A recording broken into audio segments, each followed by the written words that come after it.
So what I want you to think about, since all the cadavers are male, it just seems kind of easiest to discuss it with this. We've had, over the years that I've been involved in having cadavers, we've seen a few hernias. We've seen a lot of hernia repairs where they will actually go in and put mesh on the inside of the abdominal wall as a way of supporting that, especially has a tendency to be in more obese males where they put a lot of meshing in there as opposed to just going in and kind of tightening the superficial ring. But ultimately what I want you to think about is the organization of this. So if we have the inguinal ligament running along here from ASIS down to the pubic tubercle, that this is really actually an opening, and well, this is a little bit of out of place. What they're trying to show you are the three layers of the abdominal muscles, so external abdominal oblique, internal and transverse abdominis. And they're trying to, at this point, what you're really, it's kind of cut up like this, so that you're kind of looking down into the abdomen, leaving that anterior abdominal wall intact. Here's rectus abdominis muscle in the middle, so it's within the rectus sheath. I'm not going to talk a lot about the detail of how rectus sheath is formed, but at this point, we talked about all the epimysial layers, outer and inner, for each one of the three muscles, so that there were actually 6 connective tissue bands or 6 connective tissue layers.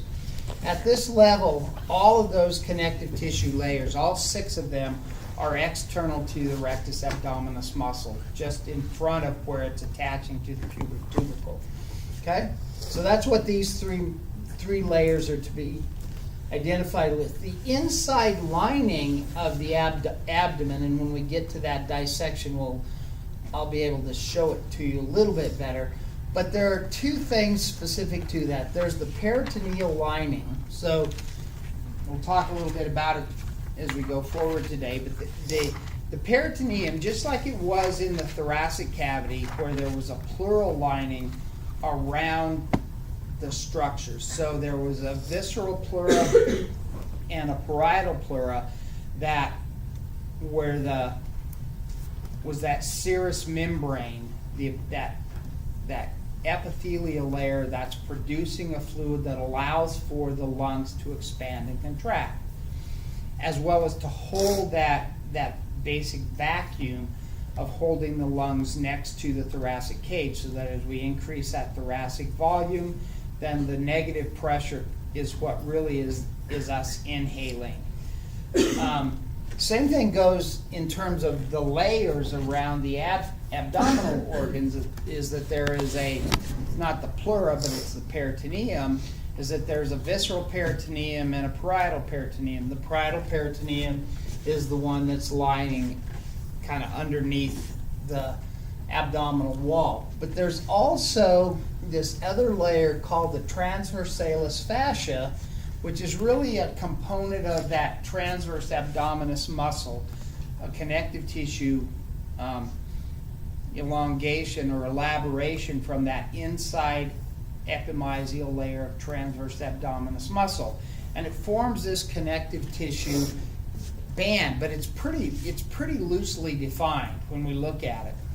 But ultimately within there is a deep inguinal ring, and since this is a male, that's really where the spermatic cord is ultimately entering or exiting, depending on whether we're going inside or outside the pelvis, but traveling from the pelvic region out to the scrotum. In females, that basically is filled with the round ligament, which is helping to support the uterus and extensions, fallopian tube, ovaries, and things like that. But it also runs through that canal. So there's a weakened area on the inside, this deep inguinal ring, and then superficially, as that spermatic cord runs through the inguinal canal and then drops into the scrotum, then there's this external inguinal ring. We can either talk, there are a number of ways that they describe hernias, but sort of the most common is that a weakening of the superficial ring and the transversalis fascia allows for loops of the intestines to kind of get pushed out through that enlarged opening of the superficial ring, and then that is usually just felt as kind of a bulge next to the inguinal ligament, but it can actually descend down into the scrotum if it's enough. And I think I told you guys that we had about 4 or 5 years ago, we had a male that had an inguinal hernia that there were enough intestines in there that basically made that side of the scrotum look about the size of a football. And I have no idea how he walked around, to me it would have been horribly uncomfortable, if not horribly painful. But the other side to that is that they can also, these can actually get into the connective tissue surrounding, it's called the dartos fascia, the dartos muscle, that herniation can actually kind of invade the spermatic cord as well and travel inside the spermatic cord, compressing vas deferens and everything else in there. So you can actually get the loops of intestines down inside the cord versus external to the cord, but then still dropping down into that scrotal sac. I just wanted to make the point of that because what we're going to be able to see, certainly try to identify the superficial inguinal ring, see the inside transversalis fascia, and then we'll be able to follow the spermatic cord through that canal as it drops through that deep ring into the pelvis. Okay, but it really was more of a discussion more than the hernias, to talk about kind of this configuration of those abdominal wall muscles.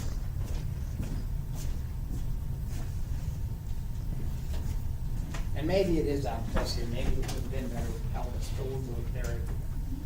So, okay, we did that one. So, all right. So now, when we get out, we drop below the diaphragm. So what I have dissected, which we're going to look at this afternoon, I'm not really sure how pro-section-y this needs to be, but what I plan to do this afternoon is a couple of things.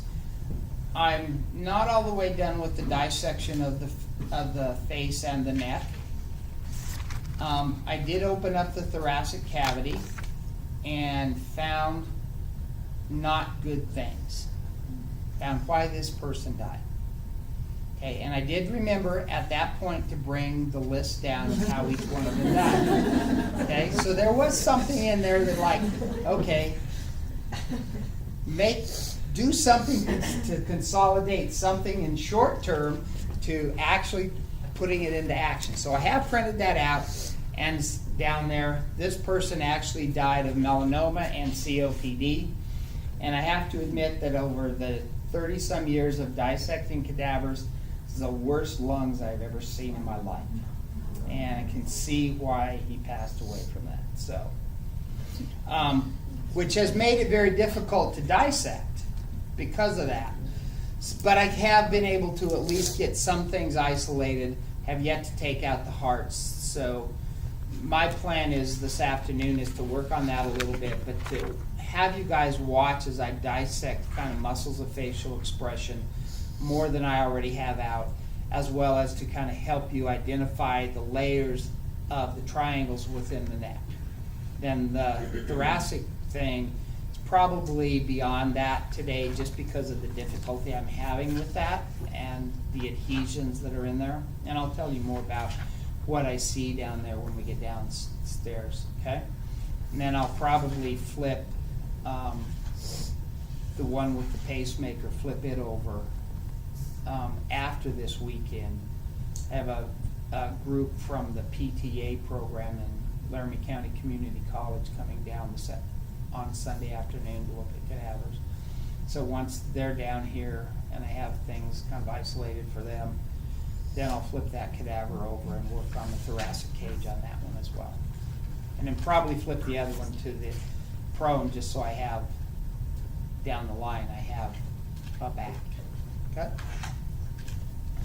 But so that's the plan for this afternoon, and just so I don't forget to say this, if you guys don't come till like 1:30, that'd be great, because I've got another meeting kind of that runs right up to 1 o'clock. It's going to take me a minute to get down there and get ready. So it's a horrible day outside. I don't want you to have to spend too much time out in the blinding snow and stuff like that. So stay in here and stay comfortable. Okay, so the abdomen. Now, when we look at this image, what I want you to think about is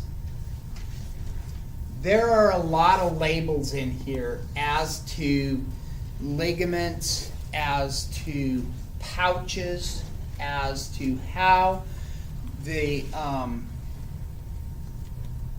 viscera of the abdomen are organized. Okay? Now, I actually saw the author of your textbook, Albert Moore. He's from British Columbia. He came to the University of Iowa when I was a graduate student there. And he came and presented a presentation on the formation of the gut. And basically, from an embryological point of view, we just have this one long tube. And as it starts to twist, and how it twists, and how it's related to that peritoneal lining, helped very much in terms of understanding how things are formed and how they become anchored within the abdominal wall.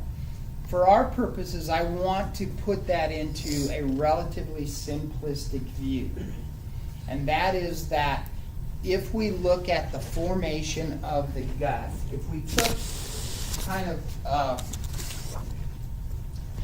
a transverse section of a very early on in the embryologic life, that we have kind of this posterior side of the developing embryo. So if we wanted to put a vertebrae in here, we could do that. But basically, this posterior abdominal wall is lined by this connective tissue, which is that parietal peritoneum. Okay, so this is parietal peritoneum.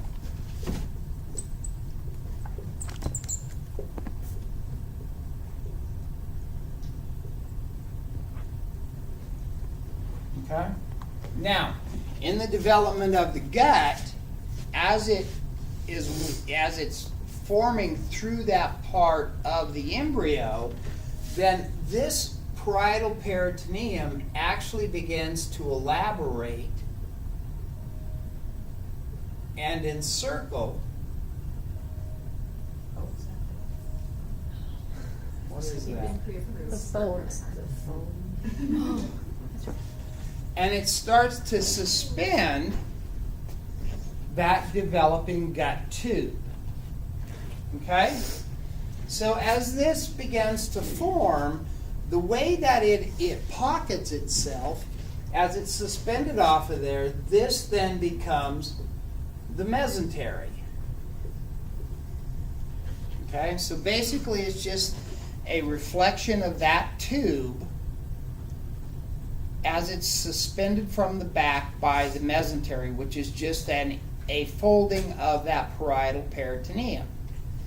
But what that then does is, as it does that, then this, because of it's now no longer specific to the outside, but now surrounding the organ system, this then becomes the visceral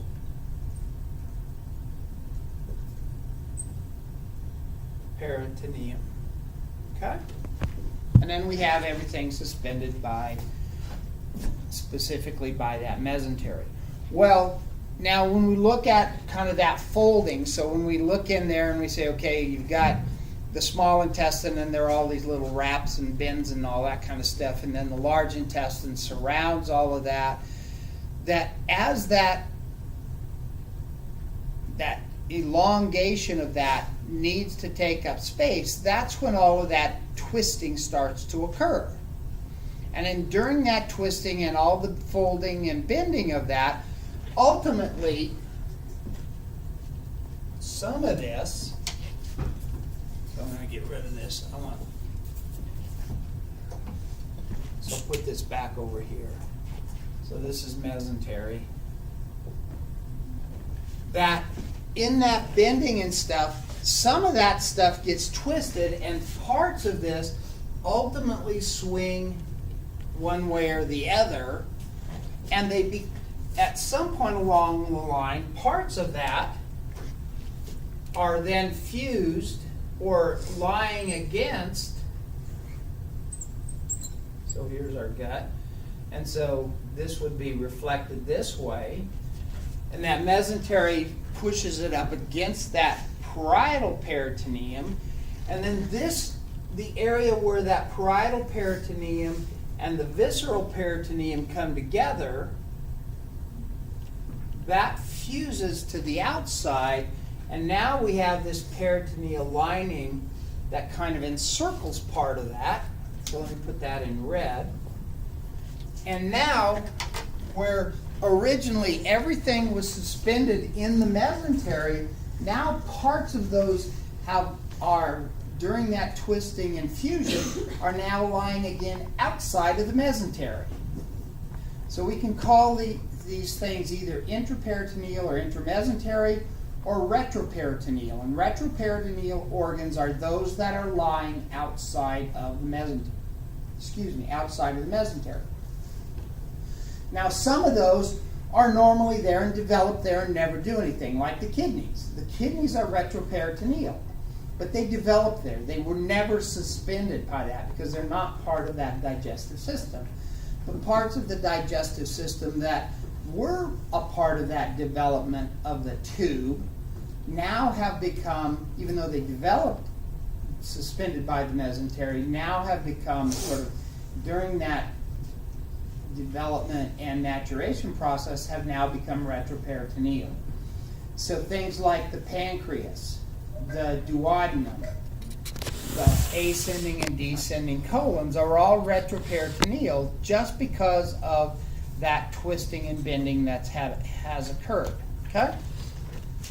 Now, when we think about it from that point of view, then ultimately what we have some of these things. And so here you can see, here's that parietal peritoneum, but you can see how it's reflected out around some of these organs. So here's the spleen suspended, here's the stomach suspended, here are the vessels for the liver suspended, and what they're not showing here from a digestive point of view are retroperitoneal organs, but now they're showing the liver and the great vessels as retroperitoneal. Okay, so we have two ways of looking at these organs, either intraperitoneal or retroperitoneal. If they're intraperitoneal, that means that they're still maintaining a suspension from that mesenteric reflection. Okay? Now, when we look at kind of the organization of the abdomen, so really very diagrammatic in this point, but what we see from that point of view, so here's our diaphragm, here's the liver kind of elevated to show the gallbladder.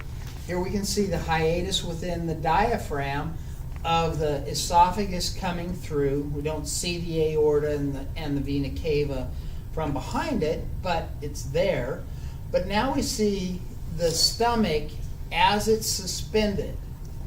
Now, from the stomach, there are two connective tissue bands, and these are really the only two pieces that I want to kind of focus on. One in particular that's the easiest one to show is that they're really just extensions of that mesentery in that suspension. And the one that's most obvious is coming off the inferior or the greater curvature of the stomach, and then it extends down and kind of flips back up and then is attached to the transverse colon. and that's the greater omentum. And the greater omentum is just a fold of mesentery past the stomach, past the transverse colon, and it's basically just infiltrated with fat. The lesser omentum is coming off the lesser curvature of the stomach and extends up to a part of the liver, and it's basically anchoring those two pieces together, and within that lie the cystic duct and the vessels specific to the hepatic circulation. So in other words, the hepatic artery, the portal vein. Okay? And as we go along and look at each one of the organ systems a little bit more, we'll describe them as being intra or retroperitoneal. What I don't want you to get hung up on in worrying about, do I need to know these names? Things like the phrenicocholic ligament or the gastrosplenic ligament or any of those kinds of things. Those kind of things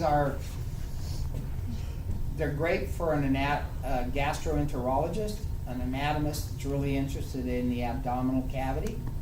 That ain't me. And they have importance from a developmental point of view and surgical point of view, but for our purposes, if we can just kind of hold on to the retro and intraperitoneal and greater and lesser omentum and not worry about the rest of these ligaments and the spaces that are described in here, okay? So one of the ways to kind of organize ourselves in terms of the organs of the digestive system. So not so much the renal system, so the kidneys we're going to deal with later, but if we just look at it from the point of view of the gastrointestinal or the digestive system, then we're really kind of thinking about once we have ingested the food and we've chewed it up and we've added some saliva that added sort of that beginning chemical digestion and a little bit of mechanical digestion, and then we've swallowed it, and now it gets into the stomach and the high acid volume, and then there are all these enzymes there to start breaking down proteins, not so much fats, but proteins and carbohydrates. And then once we get to that level, and then push it out into the small intestine. So looking at the stomach in its continuity with the esophagus coming down, then goes into the small intestine, the duodenum, and at the duodenal level, then we start to add more chemical digestion pieces. We have bile salts for the emulsification of fats. We have amylase, lipase, proteases, and things like that.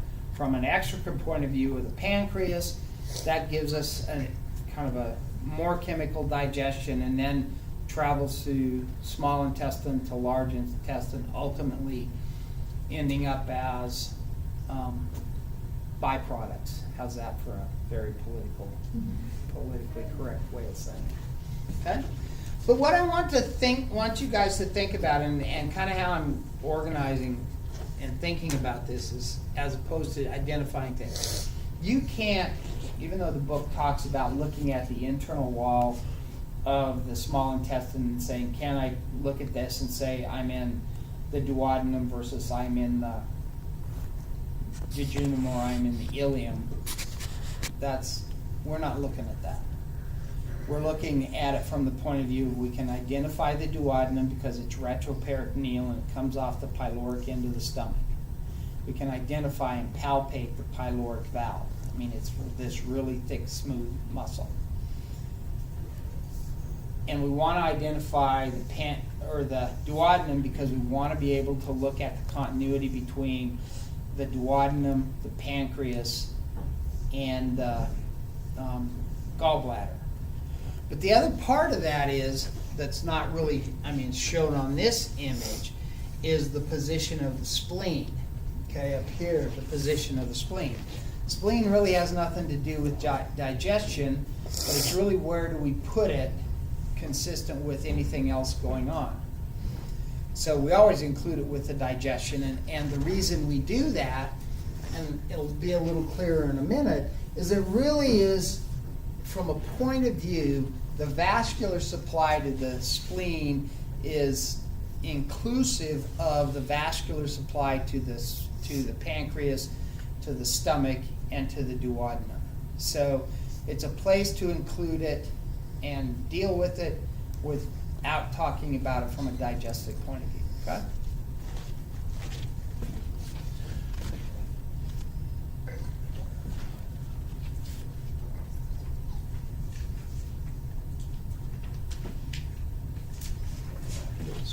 So, what I hope to be able to show you guys, and sometimes it works and sometimes it doesn't, it depends on a lot of things, but it's the relationship of that abdominal aorta and three primary branches specific to the digestive system, again, excluding the renal side of this.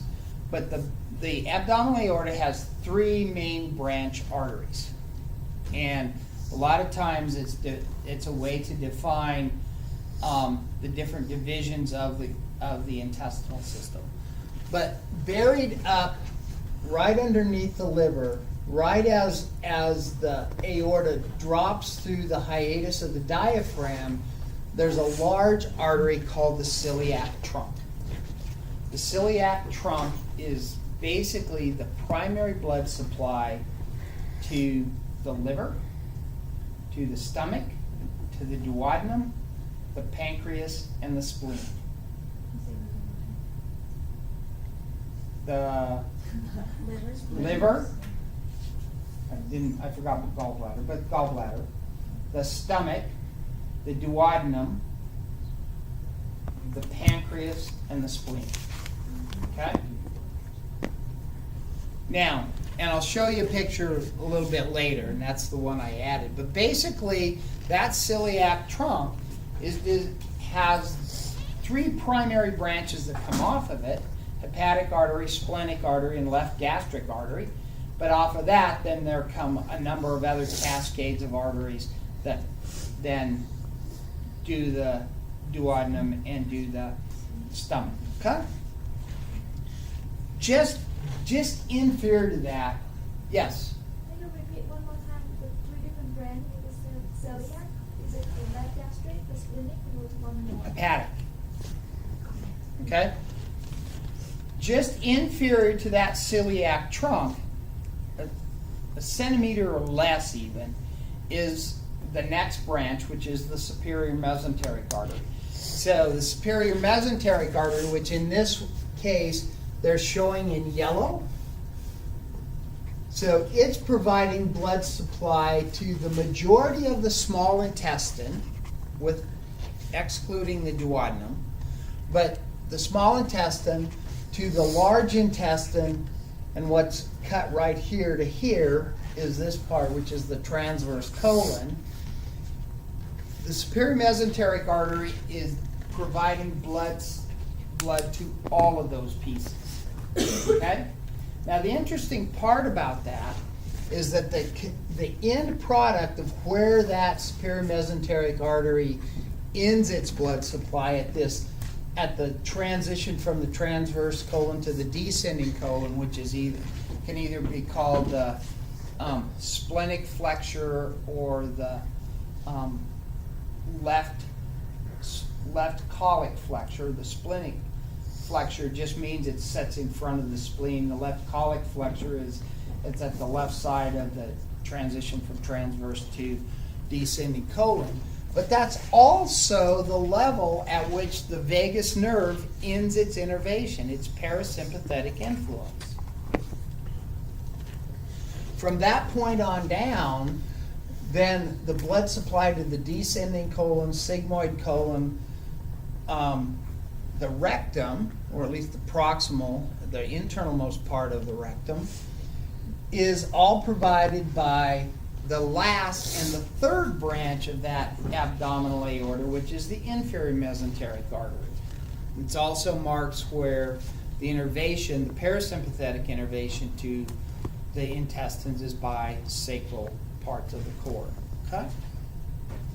So there are two ways to look at that. And so for our purposes, I'm not gonna show you the differences. I'm gonna show you the main branches coming off of those, off the aorta, but I'm not going to show you, I'm not gonna spread it out like this so we can follow each one of the small pieces of that, okay? Now, there are two other pairs of arteries that are related to the abdominal aorta. One pair is the renal arteries, again, not part of the digestive system. And the other pair is the gonadal arteries. And so generally gonadal arteries, or it's the ovarian or testicular arteries, okay? And it's interesting in that only one of them comes off the aorta. The other one comes off the left renal artery. Okay? But they're related with that, again, with the reproductive system and the urinary systems. Okay? Now, so we can look at this image right here before we go on. Here's the greater curvature of the stomach and the transverse colon. That greater omentum, that's that flap of mesentery, actually extends off of this and kind of take it like this and folds over. And as it folds over and then comes back, it's attached along the transverse colon. So it's in there as this protective mechanism. It's protected from the point of view that it covers the gut. It's protected that it includes, that it has fat deposits in it. So it's also a storage for fat if, in fact, there's a need for fat resorption for energy. Okay? Now, here's what I want you to ignore. So I showed you this picture of what I want you to ignore. We're not going to worry about superior recess of the omental bursa or the omental bursa, or what are some of the other ones they have up here. What I want you to use this picture for is, if we look at this image right here, so here's our abdominal aorta coming down, and here we have branches, and this is to imply at this point really the superior mesenteric artery and branches. Is you see how those arteries run through the mesentery to then come to a loop of the intestines. And so that previous picture where you saw kind of this nice fingering look of, or fan look of the arteries coming up that are the terminal branches of the superior mesenteric artery, that's how they're getting there. Again, they're suspended in that mesentery. So they're running through that layer, that hanger that's suspending the gut at that point. Okay?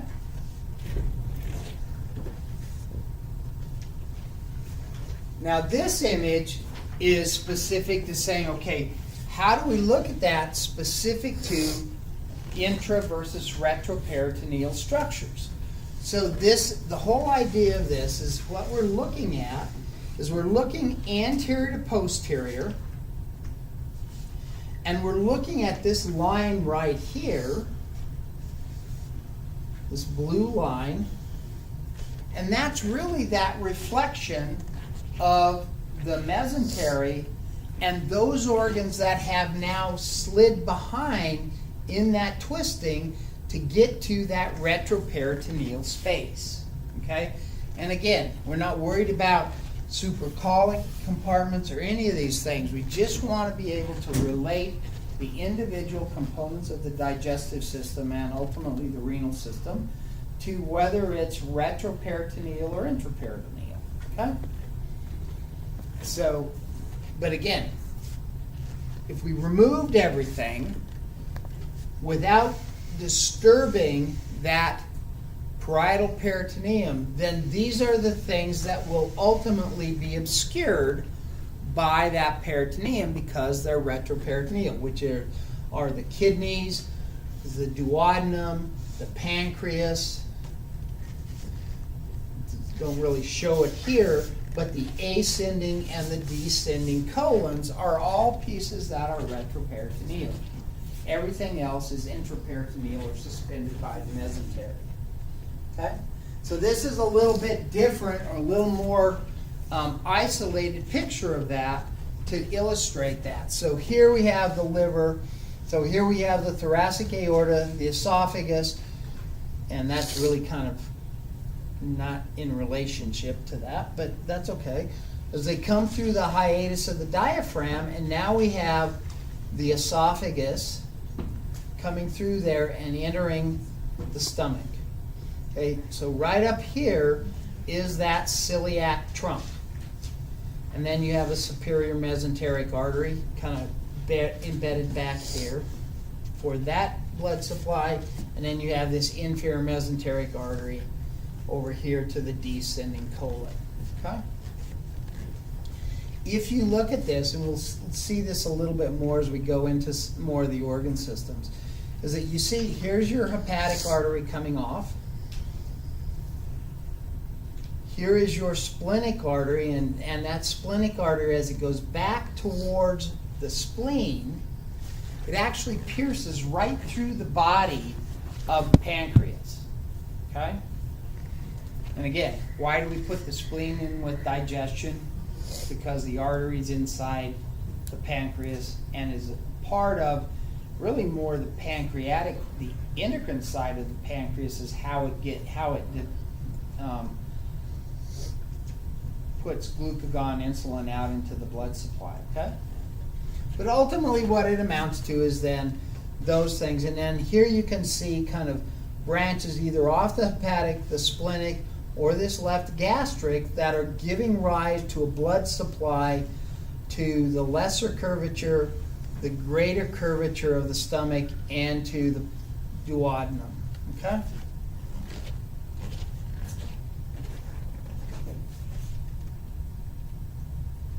Now, when we look at the venous side of this, the venous side is different. Not from the point of view of names and kind of the cascade of that venous arcade, but ultimately where it goes.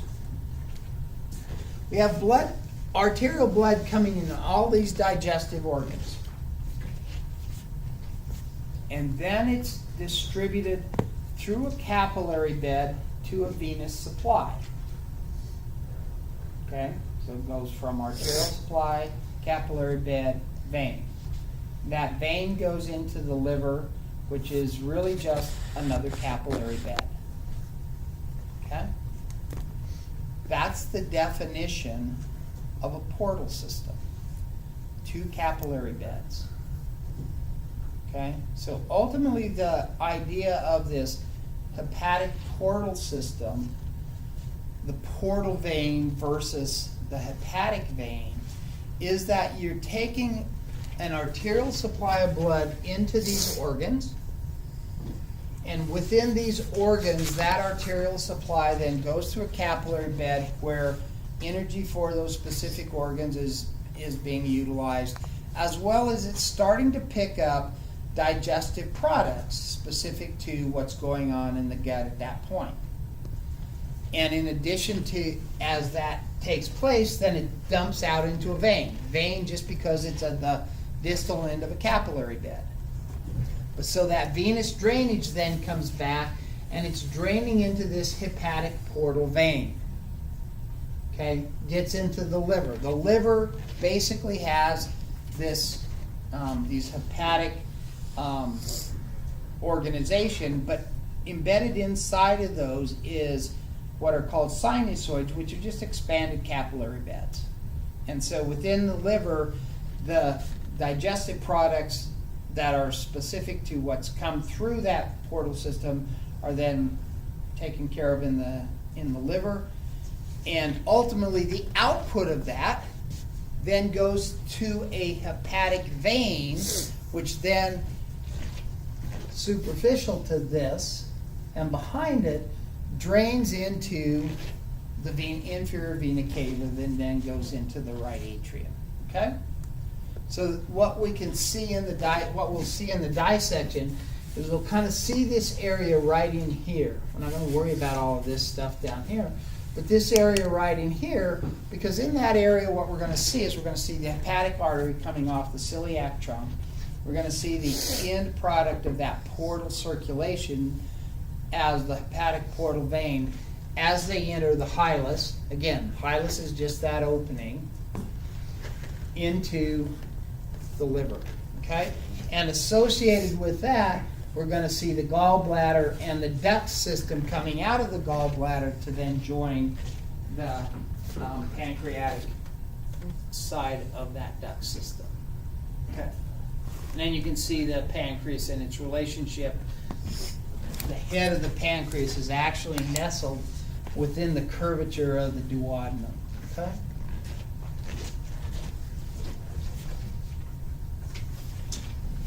Now, if we look at the stomach,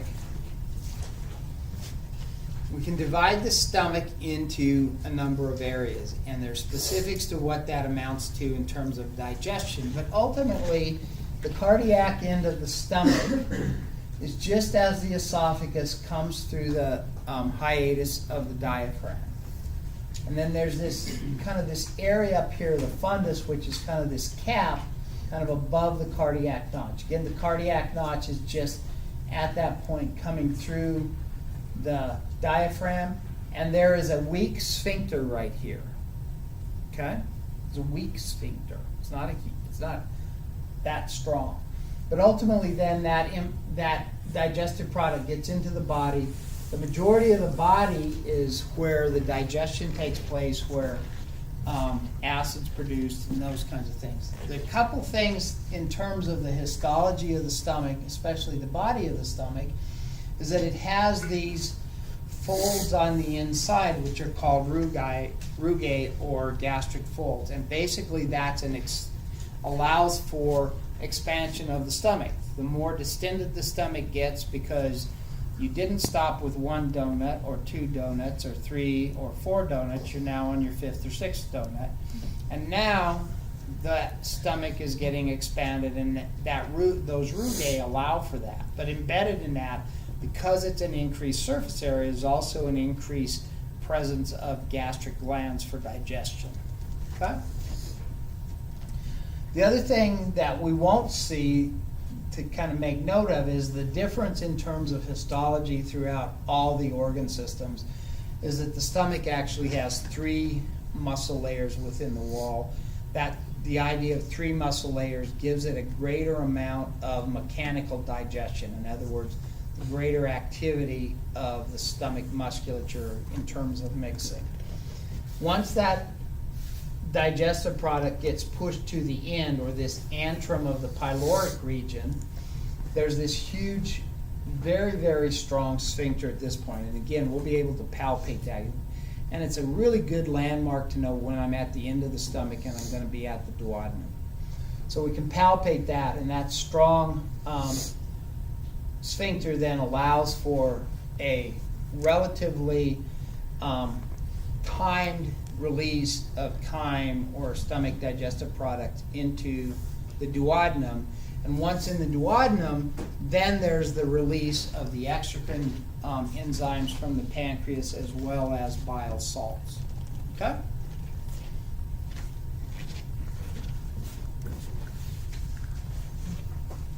So here's this kind of a higher view of that celiac trunk and its branches. So here's the hepatic artery, here's the splenic artery, and here's the left gastric artery. So 3 primary branches. There are a couple of other smaller branches, but those are the 3 that are usually listed.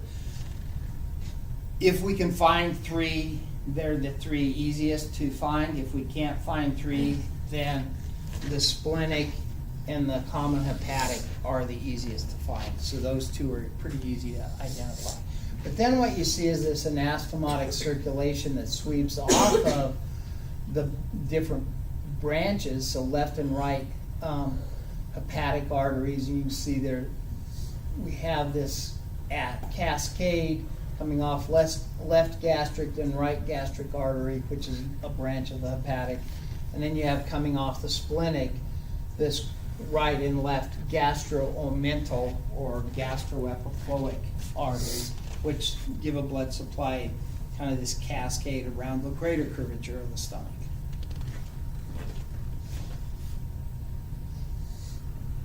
And then this is actually later in the book, more specific to the pancreas, but the only reason I put it in there is to show the relationship of the celiac trunk. Again, left gastric artery, hepatic, and then the splenic artery. And then what you see specific to the splenic circulation, here's the splenic vein coming back into the portal system that's running through the body of the pancreas. Okay? And then you see the relationship of that specific to the duodenum. When we get to talking about the intestines, we'll talk about the pancreas, we'll talk about the cystic circulation and the cystic release of bile and the relationship between that and the pancreas.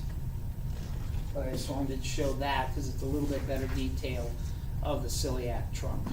Okay? Now, the last thing I wanted to mention, and I think you probably talked about this in neuro. I mentioned it when we talked about cranial nerves. It's when we look at the control of the gastrointestinal system from an autonomic point of view. What we're really looking at are just how we control smooth muscles. And that's not just gastric motility, but it's also the smooth muscles of small sphincters specific to glands and the ability to generate different enzymes and acids in response to our digestion. But ultimately, when we look at it, within the thoracic cord, we have this lateral horn, and the sympathetic neurons leave that thoracic cord to then ultimately go into and influence gastric motility. Sympathetic input to the gastric system slows down digestion. So it's a little bit different than what we think about when we talk about the heart. Sympathetic innervation to the heart speeds it up, parasympathetic slows it down. When we look at it from a parasympathetic point of view, that's coming from clear up in the medulla as part of the vagus nerve to come all the way down to innervate smooth muscles within the gut. And parasympathetic innervation to those smooth muscles increases gastric motility. So where in the heart, parasympathetic was designed to slow it down and make it relatively quiet or become bradycardic even, in the gut, it's to increase its activity. So think about it from the point of view of, you just had those 6 donuts, and and you're very relaxed because of all of that filling of your gastric system, is that starts to speed up the baroreceptors specific to distension of the stomach, send that sensory information back into the central nervous system. And it can come in at the thoracic level, and it can come in at the medullary level. And that distension of the stomach says, okay, I'm full, now I need to begin to digest. And that increases that gastric motility as well as enzyme release.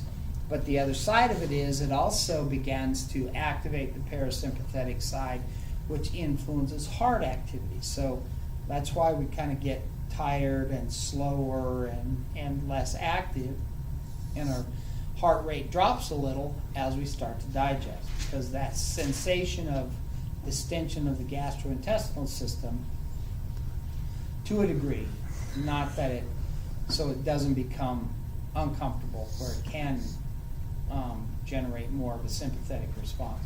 But just after a big meal, our heart rate slows down, our gut speeds up. Both parasympathetic responses, okay? Are there any questions on that? Okay. So, instead of putting a quiz on D2L that you guys just played with and you didn't know what it was doing, I did something different.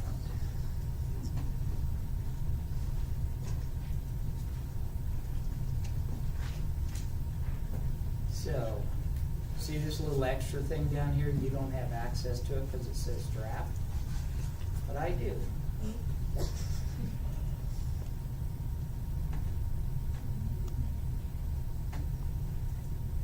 And the reason I did it this way is because I didn't want you to look ahead at the answers.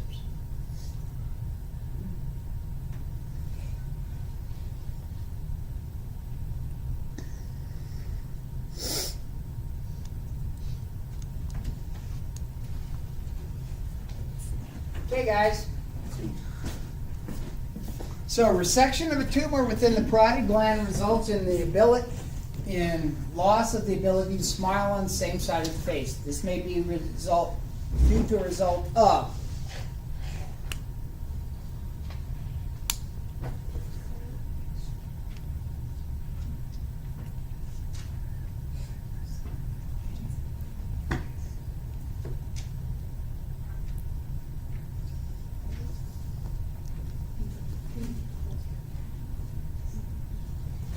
okay, here B. Anybody else?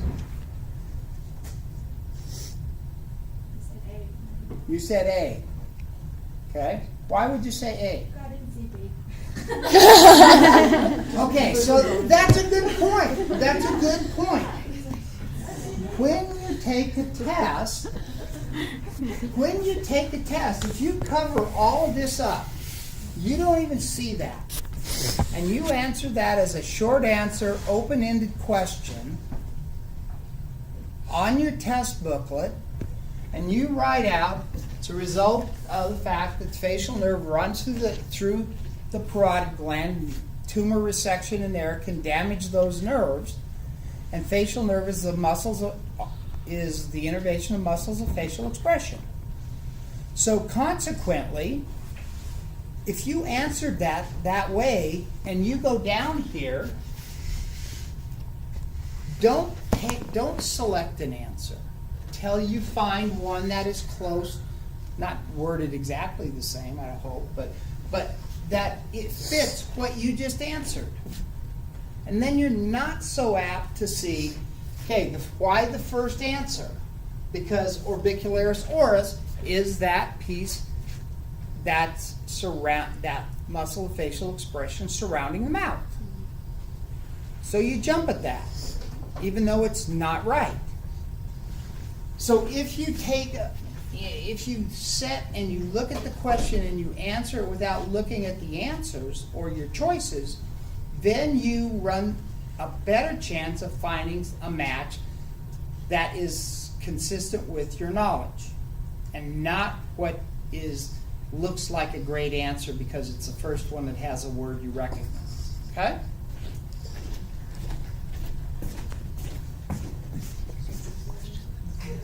So there. Okay? All right.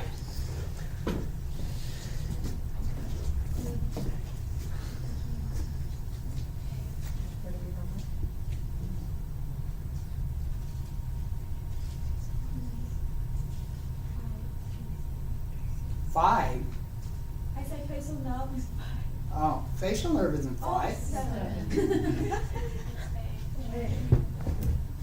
Does anybody think anything else? Okay. Yeah, so stylomastoid foramen.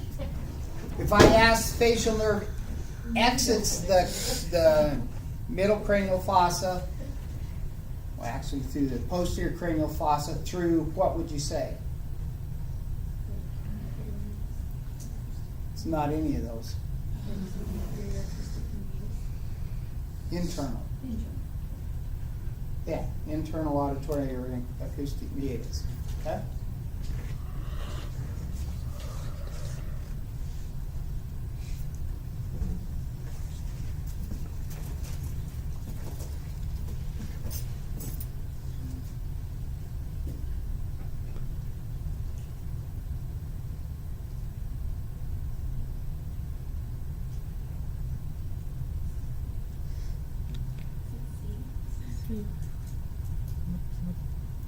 See? Anybody else? What? But D does occur. That's true. But that's not, you're not digesting that. Maybe you are. Maybe you're sitting there chewing and get a little bit extra epithelium in your mouth, so it's just a little extra connective tissue and protein to swallow along with whatever you're eating. But yes, D also occurs.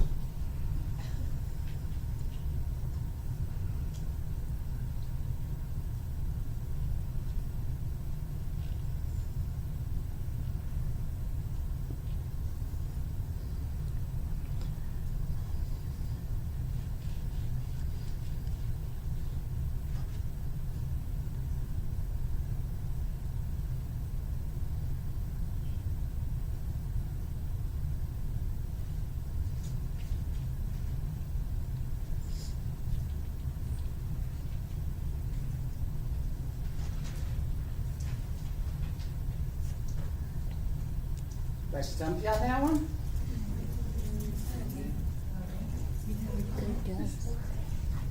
Anybody guess it? What? C. Okay, so remember, this is not asking individual branches of the nerves as they come out. It's thinking about where do the three subdivisions of the trigeminal nerve innervate. So ophthalmic, kind of this kind of piece above the eye, mandibular or maxillary across here from the corner up to your eye, and then mandibular all the way down. Okay, so across your zygomatic arch is the maxillary division. Ophthalmic would be above it. Buccal branch of the facial nerve, while it's in that region, is really just a branch of the facial nerve which is innervating the buccinator muscle. So that's a muscle of facial expression.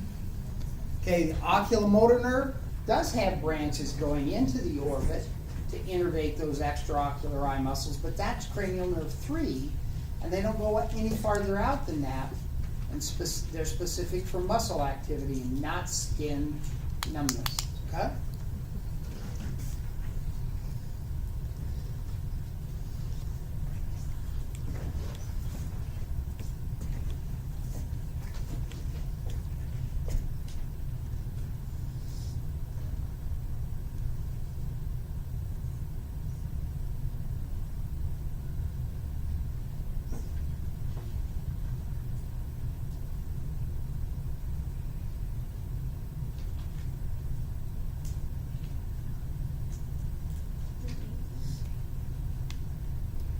Is it D?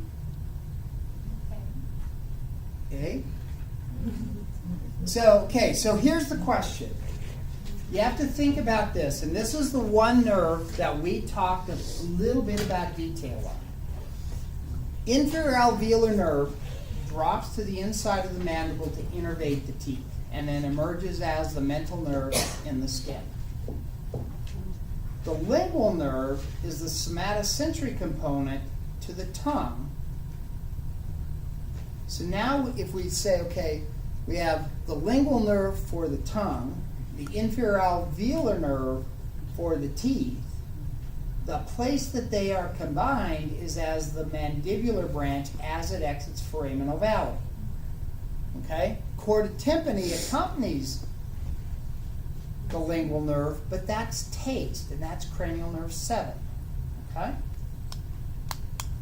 So this question says, okay, this gives me part of it, this gives me another part of it, but the only way to combine those two is to do it this way. Okay?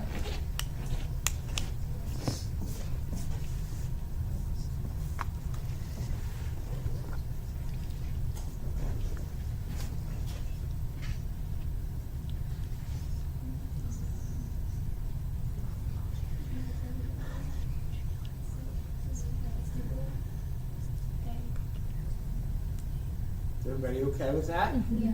Okay. So vestibular cochlear back to the internal auditory meatus. Facial nerve and vestibular cochlear travel together and get into the internal auditory meatus, and all that ultimately emerges outside of that is the motor part of the facial nerve for muscles of facial expression.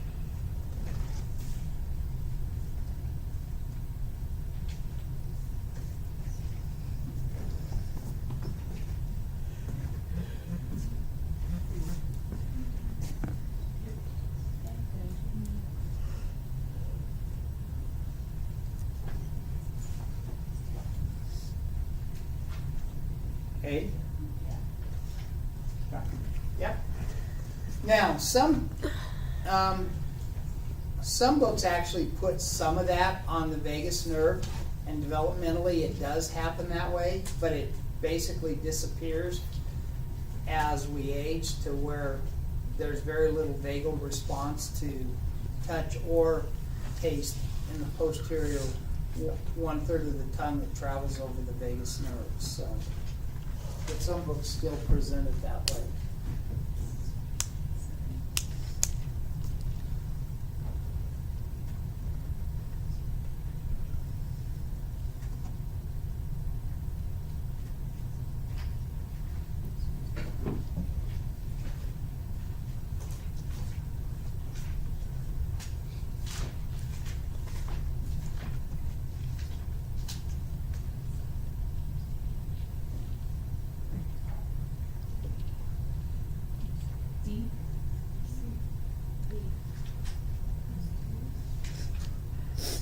Who said C? So why would you say C versus the rest of the class saying B? So remember that the posterior cervical triangle is the big one. Goes from the trap to the clavicle to sternocleidomastoid. That's then subdivided by the inferior belly of the omohyoid that's crossing inferior to it to an occipital triangle and either a supraclavicular or subclavian. Depends on, they're the same thing. It's either above the clavicle or subclavian because the subclavian artery is running in there. Okay? But the inferior belly of the omohyoid subdivides the larger triangle into two smaller triangles. Okay? Are you going to be like particular about like if it's an anterior border, posterior border, lateral border, or is it just going to be like the structure? I wouldn't ask it to say, is the which of the following forms the border, a border, and say anterior border of sternocleidomastoid, posterior border. No, I wouldn't do Okay. that. But I just did it this way so that it was descriptive, specific to that triangle. Okay. Okay? Yeah, I have a question on that too, because on the book they talk more about the lateral side and the anterior border, and then you ask us about posterior and anterior border. Well, Is it? Yeah, is it? I mean, when you look to me, and again, that's a terminology thing, and I guess I need to cross-check that, just because this is kind of where I learned it, is the anterior and posterior borders, because when you think about it as it goes back like this, then you have anterior and posterior versus medial and lateral, because here you're looking medial and lateral this way, versus as the muscle kind of goes from this orientation to this orientation, as it rises up, so. So And I just need to, I'll need to check, make sure that I try to make sure the terminology is as consistent with your text as possible.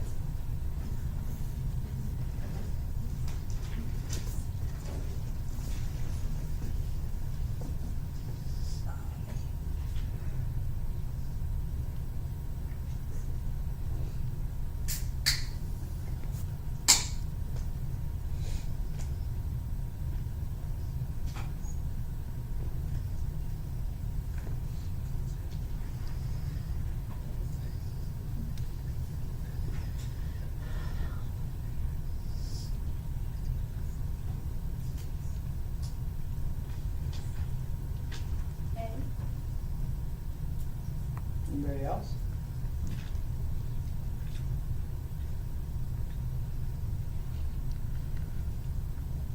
Yeah, it is A.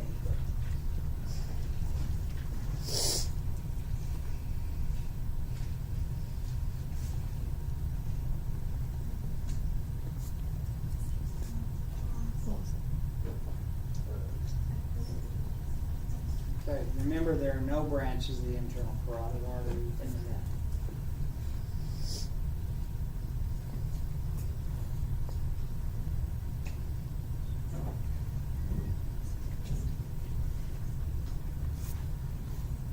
You don't have to take pictures of that, I'll release it, I'll publish it. I don't know how to. That's okay. Is it B? Yeah, it's D.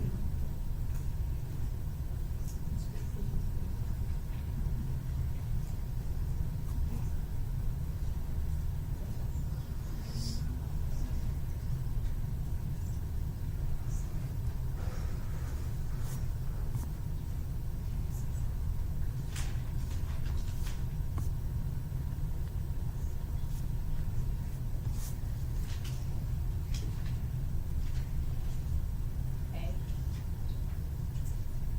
Anybody else? Okay. Yeah. Yeah, that's all I came up with for now. Thank you. I'm mad at You put those same exact questions in the Okay. post? Yeah. All right. Calm down. All right, guys, so, Yeah, I've got a meeting till from 12 to 1, so I won't be downstairs for a little bit, so, okay? Yeah.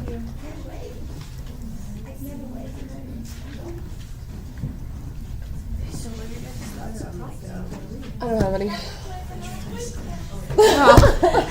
Yes. Oh my gosh, that's so. I mean, I lied. I always have thoughts on French fries. Like.